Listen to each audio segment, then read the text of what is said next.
ทำเพิ่มขึ้นอีกห้องน้ำเคลื่อนที่ต้องไม่มีนู่นทางนู่นเคลื่อนที่ได้ห้องน้ำมันโมเมนต์รถเมย์นะคะ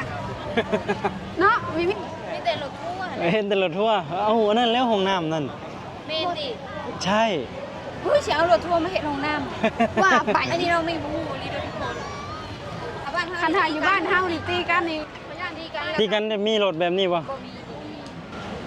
เอาเห็นอะไรจ้ะนี่แหละก็ไปโรงพยาบาลเองอ๋อไปโรงพยาบาลเองไม่มีไฟเลี้ยงให้แล้วเจ็บซื่อๆเลยโอ้โหมันมีโรงพยาบาลของตำรวจด้วยน้องมีนะน้องขวัญมีทั้งโรงพยาบาลมีทั้งของตำรวจเตรียมพร้อมทุกอย่างเลยเนาะใช่งานกษัตริย์ในรอบ1 ปีนี่ก็คือแบบเพิ่นจัดยิ่งใหญ่อลังการแฮงเนาะใหญ่แฮงยังให้บ้านเฮาพัฒนาเอาไปเป็นแบบอย่างของน้ำเคลื่อนที่เวลามีงานบุญบุญแม่นน้อยได้น้องนี่งบแพงกว่าต้องมีเงินอันนี้ได้จังเห็ดได้เห็นบ่นี่เพิ่นแล้วทางงานบ้านเฮานี่ปวดแม่เห็นจังไดงานคนหลายๆปวดมากเข้าห้องน้ำนี่ดิเข้าป่าดิเข้าป่าเลยโอ้วันนี้ผมก็อยู่ที่สวนลุมพินีเนาะงานกาชาดสวนลุมพินีดึกแล้วนะครับคนเดินผ่านไปผ่านมาเยอะมากนะครับหลายคนนะครับส่วนใหญ่ก็กำลังออกมานะครับมีทั้งชาวไทยและต่างชาตินะครับเต็มไปหมดป้าเตงานกาชาดปีนี้พลังเยอะมากแล้วครับโอ้โหพลังหลายแท้ดูครับมาเป็นครอบครัวเลยป้าแต่บางคนก็ได้ของได้รางวัลเยอะมากครับ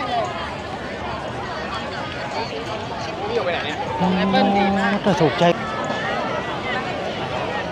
โอ้เห็นเอ้าน้องมิมี่สบายดีน้องมิมี่สบายดีเอ้าน้องขวัญน้องมิมี่สบายดีไอ้กี่แหล่สบายดี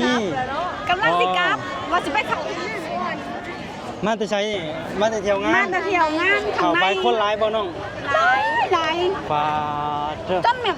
ม่วนบ่เดินออกมาบ่ไหวเนาะเดินออกมาบ่ได้คนหลายโอ้เป็นได้ม่วนคือแถวงานแถวบ้านเฮาอยู่บ่มาเที่ยวงานม่วนกว่าอยู่บ้านเฮาอีกม่วนกว่าอยู่บ้านเฮาเอาคือว่าจังซั่นน้องขวัญเอ้าคนมันหลายคนมันหลายขายของก็หลาย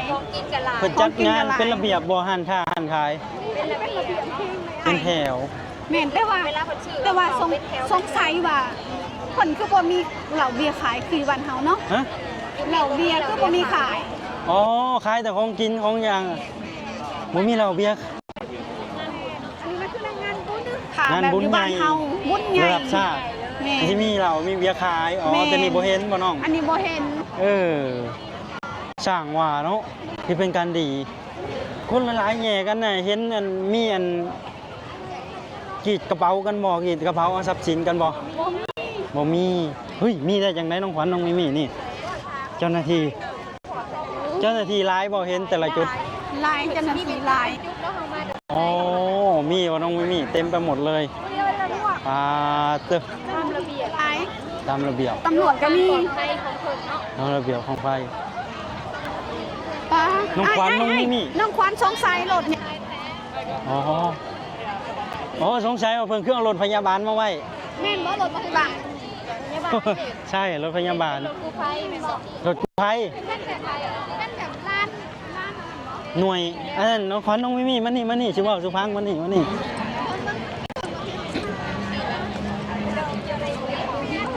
เด็ดเป็ด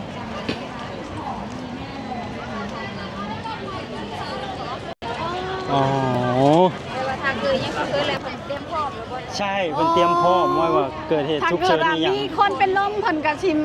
มีหน่วยปฐมพยาบาลพร้อมปฐมพยาบาลมานี่แม่นบ่เรียกว่าพร้อมเลยเนาะโอ้ป้าเตงานบุญใหญ่ขนาดนี้เห็นคนไหลตีกันบ่น้องบ่มีเลยตีกันแล้วเนาะสงสัยอยู่ได้นี่ป้าแต่หลายอันนี้น้องขวัญน้องมีเล็กขยะกับบ่มีเนาะใช่เรื่องจริงนี่ขยะกับบ่มีเลยก็คนสุดกระเป๋ากับบ่มีนี่มาเบิ่งนี่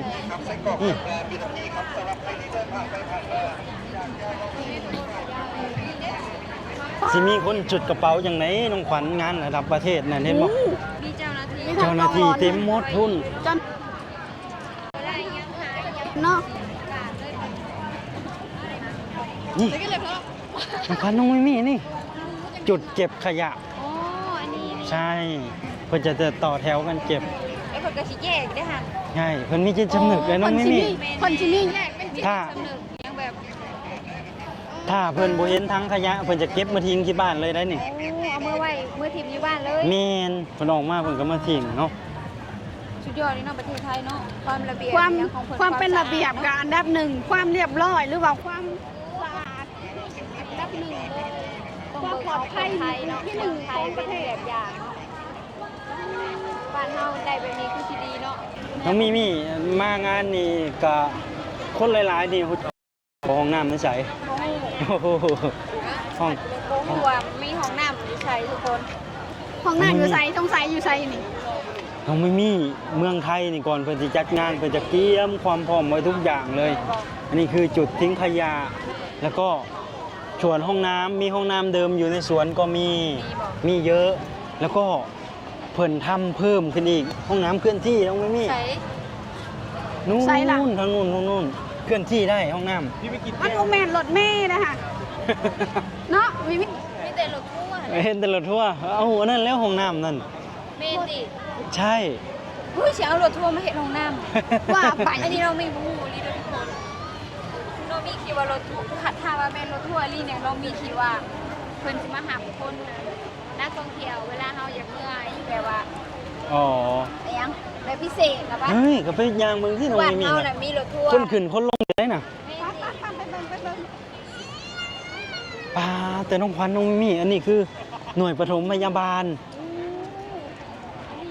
ความปลอดภัยเนาะเพิ่นเอามาแบบว่า อำนวยความสะดวกใช่รถพยาบาลก็มีน้องไม่มีเห็นบอก พร้อมเลย ป้าแต่ขนาดบ่มีคนตีกันเนาะ แม่ถ้าบ้านเฮา คันถ่ายอยู่บ้านเฮานี่ตีกันนี่ พยานดีกัน ตีกันมีรถแบบนี้บ่ บ่มีหายาก เอ้าเห็นจังได๋จ้ะ นี่แหละก็ไปโรงพยาบาลเอง อ๋อไปโรงพยาบาลเอง ไม่มีไฟเลี้ยงให้แล้วเจ็บซื่อๆเลยโอ้โหมันมีโรงพยาบาลของตำรวจด้วยน้องไม่มีนะ แม่นบอก น้องขวัญ มีทั้งโรงพยาบาลมีทั้งของตำรวจเตรียมพร้อมทุกอย่างเลยเนาะ ใช่ ก็คือว่างานกษัตริย์ในรอบ1 ปีนี่ก็คือแบบเพิ่นจัดยิ่งใหญ่อลังการแฮงเนาะ ใหญ่แฮง เพราะว่า โอ้ยระดับประเทศ ใหญ่ที่สุดในกรุงเทพแล้วล่ะงานนี้น้องขวัญน้องมิมี่ นี่ก็เป็นปี เพ แร ราะ ก ว่า ที่ของน้อง เพราะว่ามีทุกอย่างเลยแบบว่าความสะดวกสบายขนาดทุกคน ขยะนี่บ่มีเนาะ ขยะก็ ข บ่ ยะ มี บ่ ทุก มี ค มัน นทิ้งเป็นระเบียบ ที่เห็ มาน ก อยู่นี่ก็คือเป็นใบไม้แต่ว่าขยะ เชื่อเลยว่าเป็นรถอันนี้มาเป็นของน้ำทุกคน เอ้า น้องมิมี่คิดว่า เห็นหลายๆจุดอยู่เห็นอยู่ตามมัน อ๋อเห็นหลายๆจุดเอ้าขึ้นได้อันนี้น้องมิมี่นะ มันแม่นบ่ของน่ะ มี ทั่วมันบอกว่าเขาเคยขึ้นเมื่อบ้านเขา อ๋อคิดว่ารถทัวร์มาบ้านนะแต่มันเป็นสีเขียวอะไรน้องอะของกรุงเทพมหานครโทคนหลุมขึ้น เพิ่งเคยเห็นนี่นี่ อ๋อ โอ้โหมันเป็นรถของน้ำสะดวกสบาย นี่ เนาะประเทศไทยเนาะ เพิ่น มันคือ แหละ สะดวกขนาดนี้ เพิ่นเกียมความพร้อมไว้ เนาะ เอ้าแล้วทางงานบ้านเฮานี่ปวดแม่เฮ็ดจังไดงานคนหลาย ปวดมากเขาห้องน้ำนี่ดิ ๆเข้าป่าเด้ เขาป่าเลย โอ้ มาเฮาบ่มีแบบนี้บ่ โอ้ มี เห็นแบบนี้นะเอาเป็นแบบอย่างเนาะ แม่ อยากให้บ้านเฮาพัฒนาเอาไปเป็นแบบอย่างห้องน้ำเคลื่อน โอ้คือสิ ที่เวลามีงานบุญ บ่แม่นน้อยเด้น้องนี่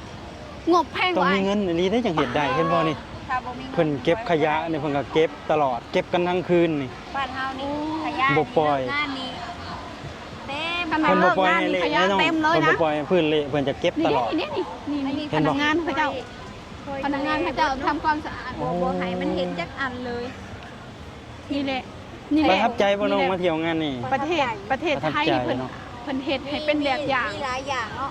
มีหลายอย่างมีหลายแนวที่ มีหลายอย่างหลายแนวที่ไม่เหมือนบ้านเรา แม่น แม่น อันดับแรกก็คือบ่มีขายเหล้าขายเบียร์ เบียร์เรา เบียร์เรา บ่เห็นคล้ายๆเหล้าคล้ายเบียร์เมาก็สิตีกันนะเนาะ โอ้ยอยู่บ้านเฮาบ่ได้ว่าได้ตีกันเลย เป็นบุญงานใหญ่ด้วยเลย โอ้ เป็นบุญงานเลยเป็นบุญ งาน ก็ ให อั ญ่ นดับสองก็คือบ่มีโจรบ่มีขโมยเนาะคนแย่ๆกันเข้าไปข้างในน่ะ แม่น บ่มีใครกรีดกระเป๋าโอ้ แม่น ดี คน เนาะ กินกระเป๋ากับบ่มีได้เพิ่นก็สิมี เพิ่น แบ อา บ จจะมีจิตสำนึกเนาะ แม่น แล้วก็เพิ่นตรวจครั้งแน่บ่ตรวจบ่เข้างาน เพิ่นก็ยืนเบิ่ง มี อยู่ แต่เพิ่นไอ้หยังคัดกรองอีหยังบ่ เพิ่นยืนเบิ่งอยู่ คัดกรองเพิ่นยืนเบิ่งแต่บ่ได้ตรวจ มีทุกจุด เพิ่นบ่ได้ตรวจเพิ่นยืนเบิ่ง น้องมิมีเห็นตำรวจเห็นเจ้าหน้าที่ทุกจุดเลย แม่นเพื่อความอันปลอดภัยของเพิ่นเลยเนาะในงาน โอ้ถ้าบ้านเฮาจัดงานนี่ก็ถ้าบ้านเฮามีเจ้าหน้าที่หลายๆนี่ก็คือสิบ่มีการกรีดกระเป๋าอีหยังกันเนาะ แม่น แล้วก็บ่มีการตีกันเนาะถ้าตำรวจหลาย เฮาอะไรยังอันนี้บ่ได้ ยังเฮ็ดบ่ได้คือเพิ่นเนาะ ยังฮ็ดบ่ได้แม่ความปลอดภัยยังบ่ได้ท่านคนร้ายปานนี้อู้บ่ได้บ้านเฮา ฝรั่งต่างชาติก็มีอีหยังเนาะบ่ได้มี เจ้า แต่ ถึ คน งตอ ลาน ว แน่นอ เนาะ นไม่มี บ้านเฮานี่บ่เพิ่นควบคุมบ่ได้นะ อยู่บ้านเฮากล้องร้อนบ่หลาย แม่ กล้องร้อน แล้วป บ่ ระ หลา ทับ ย ใจยังที่ชุดนี่น้องขวัญน้องมิมี ประทับ มางาน ใจ ความ ความปลอดภัย ปลอดภัย ความสะอาด ความปลอดภัยความสะอาด ความสะดวกสบาย ทุกอย่าง ไป ป มา ระทับใจทุกอย่าง โอเคนะครับพี่ๆหากชื่นชอบในการนำเสนอคลิปนี้ก็อย่าลืมกดไลค์กด Subscribe เพื่อเป็นกำลังใจให้น้องๆทำคลิปเนาะก็บอกเลยเนาะก็เป็นสิ่งที่น้องมิมี่ยังไม่เคยเห็น แม่บ่ก็เห็น ประเทศไทยนะครับ เอารถทัวร์มาทำห้องน้ำโอ้โห แต่ถามอันพี่ควันยุ่งก็เห็นอยู่นะหันนะ เห็นหลา เอา ย คือรถหลายใช่ป่ะ คิดว่ามารับคน มารับคนบ่ในรถมีแต่รถทัวร์ว่ะ เจอกันใหม่คลิปหน้านะครับ สวัสดีครับ สบายดี สวัสดีค่ะ